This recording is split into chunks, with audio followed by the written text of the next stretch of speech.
waxtaanee Mame Sidy Diop ndeysaan macha allah da nga baax gën nag l'instabilité politique et développement économique en Afrique, analyse aussi de Mor Gassama qui est économiste sur le sujet. mi ngi noonu Asma tey moom ginnaaw ba nga xamante ne dañ génn ci élection yi benn xët rek la ñuy def dañuy nag am benn jàngat boo xamante ne réewu Afrique yenn ci dañu gis nag coup d'état dañ ko def effet de mode ginnaaw bi nga xamante ne am na Mali 2 fois ñu daaneel le président IBK ndem ci yàlla le 18 août 2020 mu amaat un coup d'état dans un autre coup d'état ni ko président Macron doon waxee ñu gis ko itam fële ca Guinée nga xamante ne renversé nañ le président Alpha Condé colonel Doumbouya toog fa fële ca Burkina Faso ñoom itam dafa mel ni dugg nañ ca yëf ya président ba sax jamono ji Asma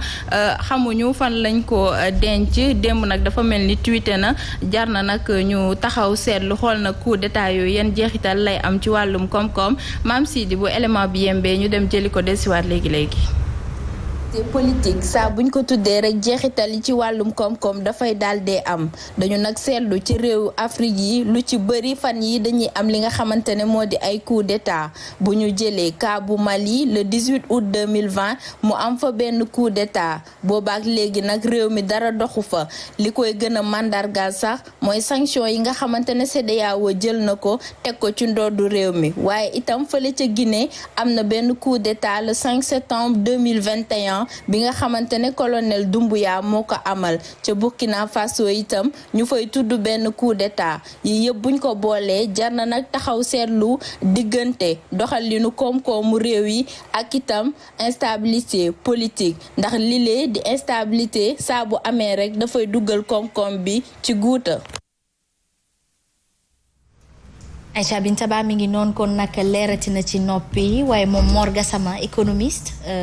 interpellé nga ko ci sujet bi mu fas yéene ci gën a yaatal lu mu ci wax. mi ngi noonu Asma moom nag am na ci xalaat comme niñ koy faral di waxee rek on ne parle jamais sans l'avis d'un expert ñoom experts yi nga xamante ne seen xam-xam dafa màcc jëm ci wàllu bi dinañu analyser situation bi xoolal ñu coup d'état yi yan jeexital lay am ci wàllum koom-koom Asma ci ay information yu ñu jot nee nañ nag Mali am na ay produits yoo xamante ne jamono ji mu ngi fa yokku gis nga ginnaaw sanction yi nga xamante ne CEDEAO teg na ko seen ndodd mais itam la xew Mali xëy na mën na xew ci yeneen dëkk yi nga xamante ne coup d'état dafa am parce que coup d'état à chaque fois bu amee rek da ngay gis ni ñu ci mel ni madame Cissé Kia dañuy ragal a liggéey ñu ci mel ni Louisa Diandi dañuy sax faf bàyyi nag toog seen kër ñoom moomandaak duñu mën a circuler mu am ay couvre-feu te couvre-feu à chaque fois buñ ko tuddee rek am na ay heures de travail yoo xamante ne dañ koy perdre te heure bu nekk rek buñ ko perdre ci liggéey dafay am jeexital ci li nga xamante ne moo di wàllum koom-koom Mor Gassama nag gis-gisam la ñuy dem teewlu léegi ñu ànd ci ak Mame Sidy Diop ak tonton Bakary dem dellusiwaat. mbirum instabilité politique ak développement économique pour ne pas dire économique social da ngay gis ne ñoom ñaar seen relation demeewul noonu c'est pas très positif parce que instabilité politique dafay bokk ci ralentir développement dafay bokk ci loo xamante bi du améliorer climat des affaires au contraire ki nga xamante bi jàpp na ne war na ñëw pour dugal ay milliards am ci dëkk ba mu gis ne tey coup d'état am na suba ñu beneen groupe mi ngi waaj a ñëw et cetera maanaam chaque fois yaa ngi nekk ci guddi gi bësate gut kooku doo sawar dafa andi sa xaalis te investissement nag bu lente ne amul doole lool ci dëkk bokk na ci nga xamante bi dana ralentir croissance bi.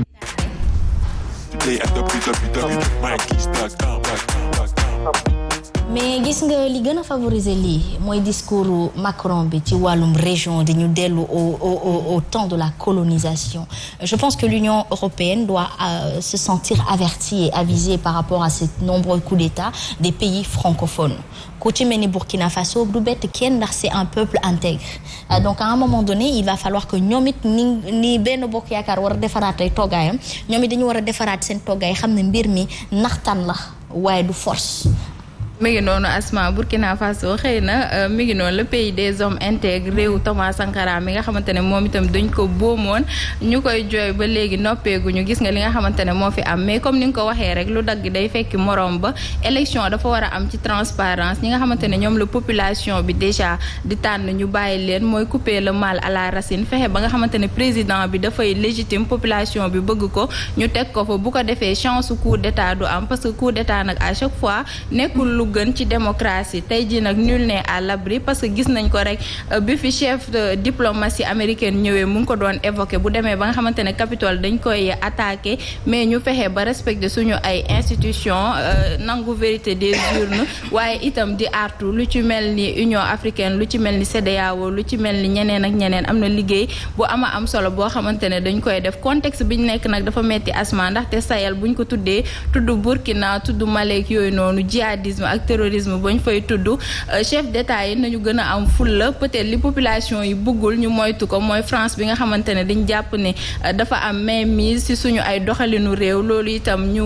bañal ko suñu bopp waaye encore une fois coup d'état baaxul ndax bu amee rek dafay tax investisseurs yi dañuy daw te investisseur bu amul entreprise du am Asma entreprise bu amul chaîne la liggéey du am liggéey bu amul pouvoir d'achat du am population yi dañuy ndóol donc encore une fois mieux vaut prévenir que guérir nañ ci artu di ci dox di ci wax ndax nag mi ngi bëgg a nekk effet de mode en Afrique te nekkul vraiment loo xamante ne lu baax la. Madame Cissé li mu wax duñu ci dindi dara waaye dañuy naan loo jigle càngaay day fekk nga set ndax moi je reste sur l'Union européenne parce qu'aujourd'hui l'Union africaine est coiffée par l'Union européenne, la CEDEAO est coiffée par l'Union européenne donc quelque part seen propre décision sentiraguñu ko ci réewum Afrique yi nga xamante ni ñoom lañ leen dénk bu fekkee dañuy bañ coup d'état bañ pouvoir d'achat te di jël sa xaalis yóbbu say pourcentage ak say bénéfices ñuy yóbbu say collaboration ak ñoom Louisa Diandi ñoom ñu ciy gën a yéeg seen bopp c'est une forme justement de stopping de travail de toute cette chaîne que Bintaba vient de citer justement et donc à un moment donné la population se sent offusquée oppressée se sent justement sous coup d'état européenne et donc moom day coup d'état boppam parce que il préfère gérer lui-même ces choses et continuer avec ses miettes que de continuer avec des miettes tout en laissant quelqu'un d'autre prendre justement toute sa fortune Louisa Diandi. Sous-région bëri na coup d'état. Voilà. Ça montre encore une fois que peuple non seulement dañu sonn et tous les voies et moyens sont bons pour peut-être génn ci comme li ngay wax ni ci genre esclavage bi ñu nekk en fait. dañ ko moderniser rek mais c'est toujours ça en fait. Et puis malheureusement dañuy seetaan dañuy fal ay chefs d'État yoo xamante amuñu benn punch. Ce ne sont pas des gens yoo xamante ni dañoo bëgg seeni dëkk. Mais il faut mettre en avant yow. Li nga doon c'est-à-dire que tu es sénégalais il faut mettre en avant ta sénégalité c'est ça en fait en réalité ba pare te il faut faire de telle sorte que vraiment ngay protéger sa population vraiment war nañoo génn ci ancrage yu tubaab yi ñu dugal c'est dommage que yeneen dëkk yi révolution bi nekk coup d'état mais il faut faire très attention parce que li xew ci yeneen yi day xew c'est-à-dire que ça c'est le phénomène de l'imitation day multiplier wu justement c'est pas démocratique c'est dangereux et c'est par la têtutesse des présidents à vouloir un troisième mandat ça c'est une insulte à la nation une insulte à la population et la souveraineté vu qu'elle reste au peuple mais le peuple va vous coup d'étater c'est très bien voilà même si on ne cautionne pas ko waxee peuple bi bu sonnee dafay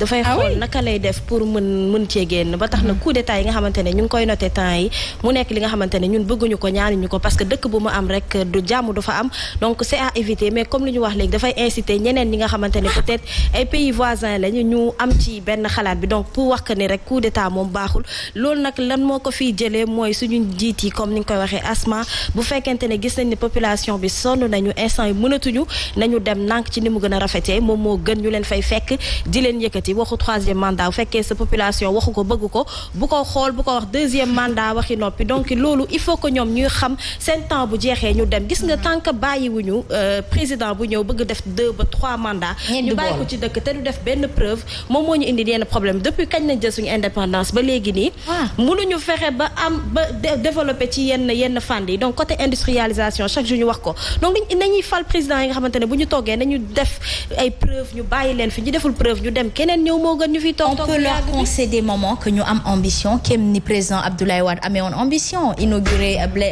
aéroport Blaise Diagne mais aujourd'hui yàlla dafa dogalee neneen nit ki mënoo ko tere am ambition c'est une vision future ou d'un futur proche ou prochain d'un pays mais l'État est une continuité ayez confiance en vous en vos projets en votre gestion bu ko defee keneen ki ciy ñëw da nga koy won tellement de grandeur que la personne sera obligée de continuer kem peut-être ni nga ko fi bàyyi mais xam nga saa yoo demee ba xam ne yow yaa ngi bëgg a soof nga dem